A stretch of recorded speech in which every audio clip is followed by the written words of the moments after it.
أعوذ بالله من الشيطان الرجيم بسم الله الرحمن الرحيم إن الله اشترى من المؤمنين أنفسهم وأموالهم بأن لهم الجنة صدق الله مولانا العظيم وصدق رسوله النبي الأمين المتين الكريم ونحن على ذلك لمن الشاهدين والشاكرين والحمد لله رب العالمين. آج کی یہ محفل پاک بنام جشن غوث اعظم کانفرنس موسوم ہے. مولا کائنات کی بارگاہ میں دعا کروں اللہ کریم اپنے حبیب کے صدقے دوپہر فیضان غوث اعظم سے ہم تمام لوگوں کو مالا مال فرمائے. کسی شاعر نے کہا تھا خدا کے فضل سے ہم پر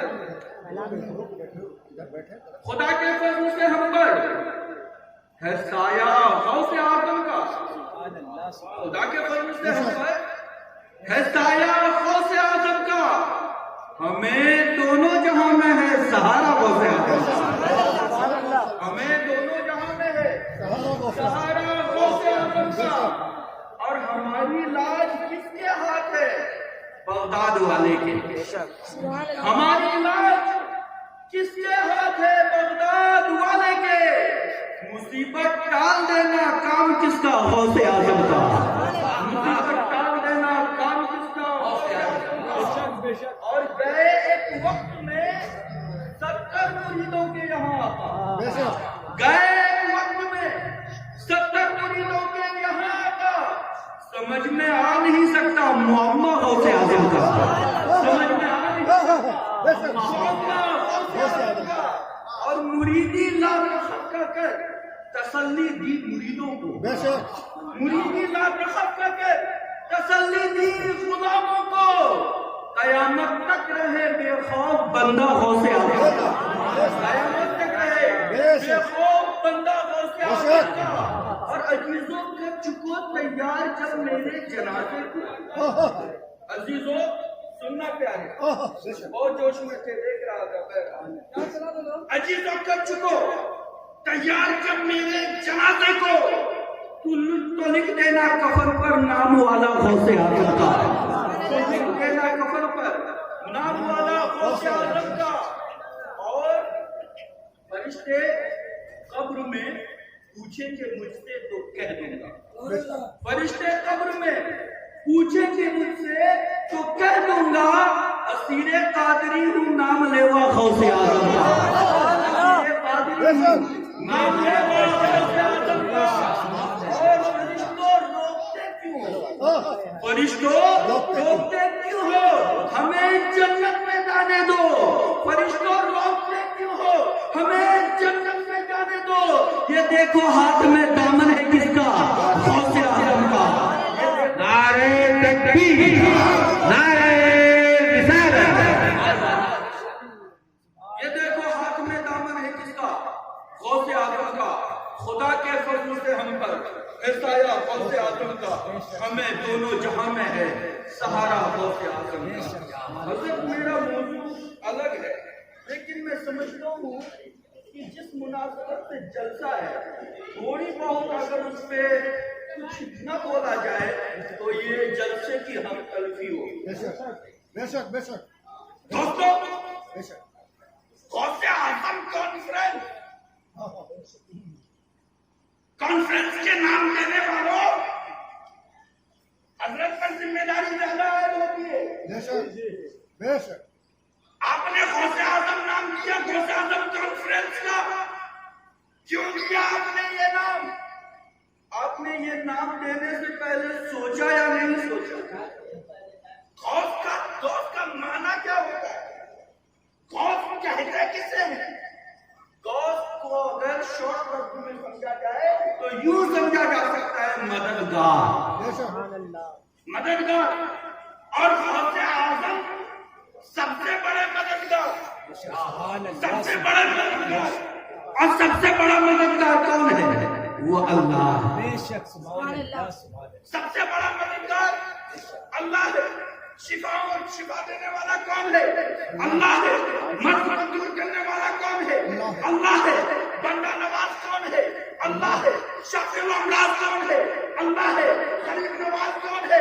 اللہ ہے میرے دوستو جب اللہ غریب نواز ہے جب اللہ بندہ نواز ہے جب اللہ غوث اعظم ہے تو کسی انسان کو کیا حق پہنچتا ہے کہ اللہ کے سوا کسی اور کو بندہ نواز کہا جائے کسی اور کو غریب نواز کہا جائے کسی اور کو غوث اعظم کہا جائے کیونکہ قرآن مقدس میں فرمایا وَمَا لَكُم مِّن دُونِ اللَّهِ مِن وَلِيٍّ وَلَا نَصِيرٍ اللہ کے سوا نہ کوئی تمہارا دوست ہے اور نہ ہی کوئی تمہارا مددگار ہے سبحان اللہ اب اگر تم نے اللہ کے سوا کسی اور کو غوث اعظم کہا اب اگر تم نے اللہ کے سوا کسی اور کو بندہ نواز کہا اب اگر تم نے کسی اور کو غریب نواز کہا اگر تم نے غوث اعظم کہا تو تم مشرک ہو گئے کیونکہ غوث اعظم تو خدا ہے بندہ نواز تو خدا ہے شافی الامراض تو خدا ہے دافع البلا تو خدا ہے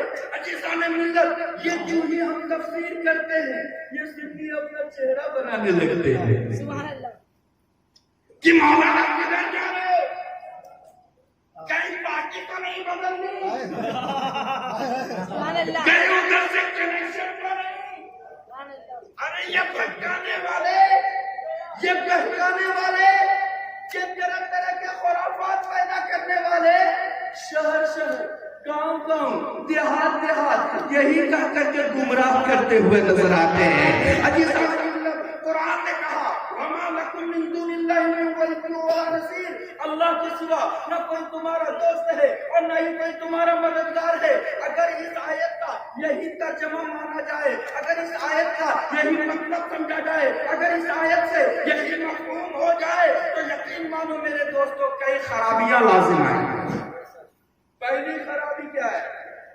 حضرت توجہ چلو پہلی خرابی یہ ہے کہ قرآن سے ٹکرا جائے کیونکہ جس قرآن میں یہ ہے وَمَا لَكُم مِّن دُونِ اللَّهِ مِن وَلِيٍّ وَلَا نَصِيرٍ اسی قرآن میں یہ بھی ہے انما ولیکم اللہ ورسولہ والذین آمنوا تمہارا مددگار تو اللہ بھی ہے تمہارا مددگار تو رسول بھی ہے تمہارے مددگار ایمان والے ہیں تو میرے دوستو اگر اس آیت کا یہی معنی کیا گیا تو قرآن سے ٹکرا جائے گا اور خدا کے کلام میں کوئی ٹکراؤ نہیں خدا کے کلام میں کوئی تضاد نہیں ہے تو ایسا معنی بیان کرنا یہ غلط ہے لہذا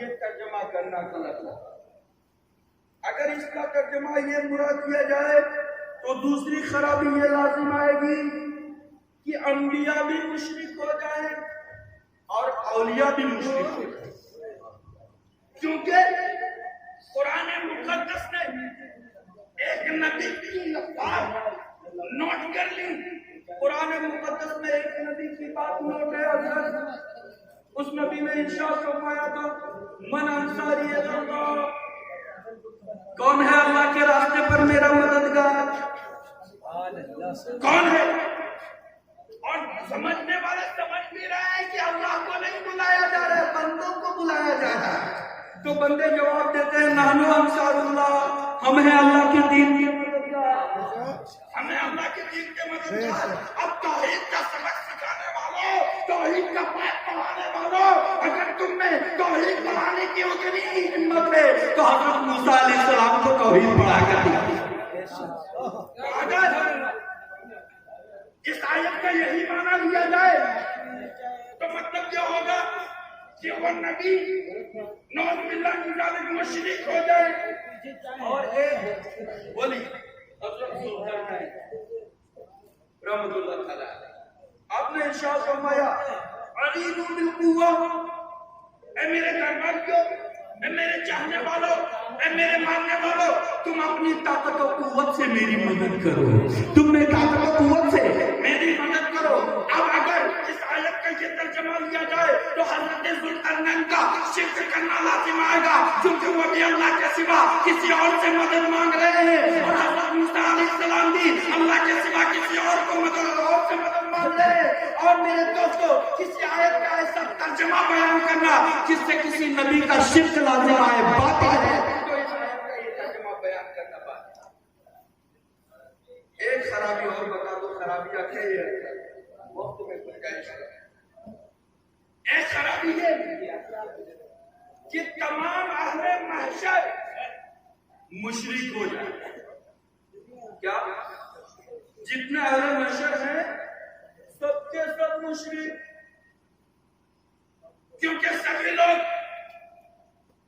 گروپ بنا کر حضرت آدم کے پاس پہنچیں گے، کہیں گے آپ میری سفارش کرو، آپ ابو البشر ہو، لیکن حضرت آدم کہتے ہیں غیر اللہ کے پاس جاؤ، میرے علاوہ کسی غیر اللہ کے پاس جاؤ، پھر ان کے پاس سے کسی اور غیر کے پاس جاؤ، کسی اور کے پاس جاؤ۔ تمام نبی یہی کہتے ہوئے نظر آئیں گے، کوئی نبی یہ نہیں کہتا کہ کیا غضب کر رہے ہو، پوری زندگی شرک کرتے رہے اور آپ بھی شرک کر رہے ہو، میدان محشر میں بھی شرک کر رہے ہو۔ تھوڑی دیر کے لیے توجہ چاہوں گا کہ اگر یہ شرک ہوتا مدد مانگنا تو حضرت آدم روک دیتے، حضرت نوح روک دیتے، حضرت زکریا روک دیتے، حضرت یحییٰ روک دیتے، حضرت شیش روک دیتے، حضرت ابراہیم روک دیتے، حضرت اسماعیل روک دیتے۔ ان تمام لوگوں کا خاموش رہنا اور اپنے علاوہ کسی دوسرے نبی کی طرف اشارہ کرنا یہ اس بات کی دلیل ہے کہ اللہ کے سوا کسی اور کو بھی مدد نہیں۔ کوئی یہ نہیں کہتے بھائی اللہ کے پاس جاؤ، کوئی نہ نہیں۔ اچھا یہ چکر ڈائریکٹ بتا دیتے رہے آدم آپ کو ہم کے پاس ہو، آپ ہی کہہ دیے ہوتے، تبھی دل میں نرم گوشہ رکھ کر کے کام مارا کھولے، جاؤ اذهبوا الى محمد، محمد صلی اللہ تعالیٰ علیہ وسلم کے پاس جاؤ۔ کسی نبی نے نہیں کہا، سب نے کہا اذهبوا الى محمد۔ اور جب حضرت عیسیٰ علیہ السلام کے پاس لوگ پہنچے تو حضرت عیسیٰ علیہ السلام نے کہا اذهبوا الى محمد، اور نبی کہہ رہے ہیں انا لہا۔ میرے دوستو اس کی وجہ کیا ہے؟ کوئی بھی نبی ایسے نہیں ہے جن کے اندر جذبہ رحمت نہ ہو، جن کے اندر جذبہ محبت نہ ہو، جن کے اندر اپنے چاہنے والے اور اپنے ماننے والوں کا درد نہ ہو۔ لیکن وجہ کیا ہے کہ کسی نبی نے بھی میرے نبی کا نام نہیں لیا، اور سب سے آخر میں حضرت عیسیٰ علیہ السلام نے لیا، کیونکہ سب کسی کو پتا ہے کہ شفاعت کا دروازہ محمد صلی اللہ علیہ وسلم ہی کھولیں گے۔ اگر حضرت آدم نے ڈائریکٹ نبی کے پاس بھیج دیا ہوتا تو نبی کسی اور نبی کے پاس نہیں بھیجتا۔ نبی تو کہتے ہیں آنا رہا، آ جاؤ میں تیرا کام بنا دوں، آ جاؤ میں تیرے گناہوں کی بخشش کرا دوں، آ جاؤ میں تیری شفاعت کر دوں۔ عزیزان ملت کو نبی کسی اور نبی کے پاس نہیں بھیجتے، شفاعت ہو جاتی، لوگ جنت میں چلے جاتے۔ مگر کوئی یہ سوچ سکتا تھا ٹھیک ہے نبی صلی اللہ علیہ وسلم کے پاس پہنچے، مطلب کام بن گیا، مگر حضرت عیسیٰ علیہ السلام کے پاس بھی جاتے تو شاید وہاں کام بن جاتا، حضرت موسیٰ کے پاس جاتے تو شاید وہاں کام بن جاتا، حضرت اسماعیل کے پاس جاتے تو شاید وہاں کام بن جاتا، حضرت ابراہیم کے پاس جاتے تو شاید وہاں کام بن جاتا۔ عزیزان ملت، اللہ تبارک و تعالیٰ نے تمام انبیاء کرام کی بارگاہوں کا چکر لگوا کر کے تمام لوگوں کے ذہن کو اس بات کی طرف متوجہ کرنا چاہتا